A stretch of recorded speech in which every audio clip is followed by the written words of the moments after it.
తెలంగాణ రాష్ట్రంలో బీసీలకు 42% రిజర్వేషన్లు కల్పించకుండా గ్రామ పంచాయతీ ఎన్నికలకు వెళ్లడం అన్ని పార్టీల మోసం అని జాతీయ బీసీ చైతన్య సమితి జాతీయ అధ్యక్షుడు బీసీ రమణ విమర్శించారు. సైదాబాద్లో ఏర్పాటు చేసిన జాతీయ బీసీ చైతన్య సమితి గ్రేటర్ హైదరాబాద్ నూతన కమిటీ ఎన్నిక కార్యక్రమానికి ఆయనతో పాటు సంఘ ముఖ్య నేతలు హాజరయ్యారు. ఈ సందర్భంగా గ్రేటర్ హైదరాబాద్ అధ్యక్షుడిగా కావేటి శ్రీకాంత్, ప్రధాన కార్యదర్శిగా ఉన్నోజు రామకృష్ణచారి, కోశాధికారిగా తన్నీరు గంగయ్యలకు నియామక పత్రాలు అందజేశారు. తెలంగాణలో అన్ని పార్టీలు బీసీ రిజర్వేషన్లకు మద్దతు ఇస్తామని చెప్పి చివరకు కోర్టు కేసుల పేరుతో వాటిని అడ్డుకోవడం ద్వారా బీసీ సమాజానికి తీవ్ర నిరాశ కలిగించారని రమణ అన్నారు. తాజాగా విడుదలైన 46 జీవోతో 50% రిజర్వేషన్లు కారణంగా బీసీలకు సరైన అవకాశాలు లభించకుండా ప్రభుత్వం వ్యవహరిస్తోందని విమర్శించారు. బీసీ సమాజం ఈ విషయంలో గమనించి జాతీయ బీసీ చైతన్య సమితితో ఐక్యంగా ముందుకు రావాలని పిలుపునిచ్చారు.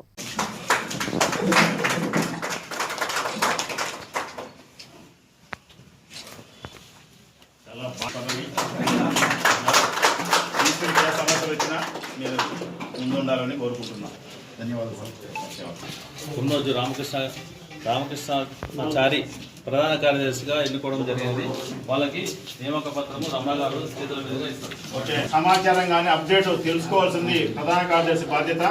అది అన్నకు ఈ పదవి వచ్చినందుకు నాకు కూడా చాలా సంతోషంగా ఉంది, మంచి అనుభవం ఉంది. అన్నకు మీ అందరి సమక్షంలో నియామక పత్రం అందిస్తాను.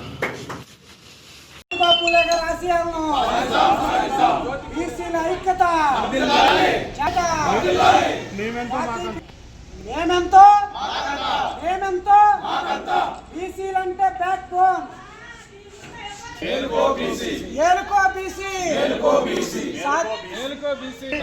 బీసీ కులాన్ని పట్టించుకునే నాదునే లేడు ఇంతవరకు. అలాంటి సమయంలో మన బీసీ రమణ గారు మన జాతీయ అధ్యక్షుడు రావడం మనకు చాలా సంతోషకరమైన విషయం ఈ రోజు.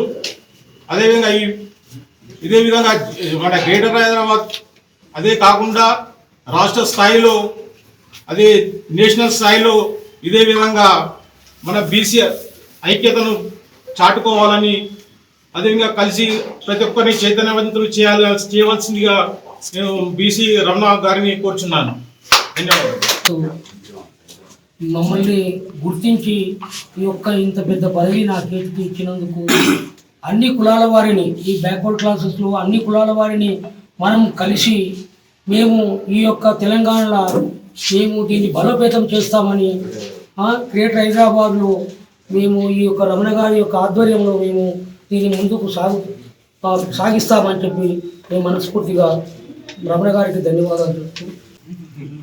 యాదవ్, నేను రిపోర్టర్గా వర్క్ చేస్తూ ఉన్నాను.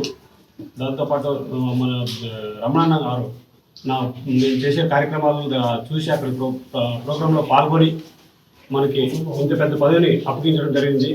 నేను ఇప్పటికే కర్ణాటకలోన, ఆంధ్ర, తెలంగాణలో కూడా కమిటీలు ఏర్పాటు చేసి ముందుకు తీసుకెళ్తా ఉన్నాము. నెక్స్ట్ ఈ నెల 4వ తారీఖు గోవాలో కూడా కమిటీ ఏర్పాటు చేస్తూ ఉన్నాము. అన్నను కూడా అక్కడికి తీసుకెళ్తా ఉన్నాము అందరూ సమక్షంలో. 3వ తారీఖు బళ్ళార్లో బీసీ చైతన్య సమితి ప్రెస్ మీట్ పెట్టి అలా అక్కడ మన కర్ణాటకలో బీసీల సంక్షేమం కోసం మేమంతా ఐక్యమత్యంతో కృషి చేస్తూ ఉన్నాము. అందరికీ ధన్యవాదాలు.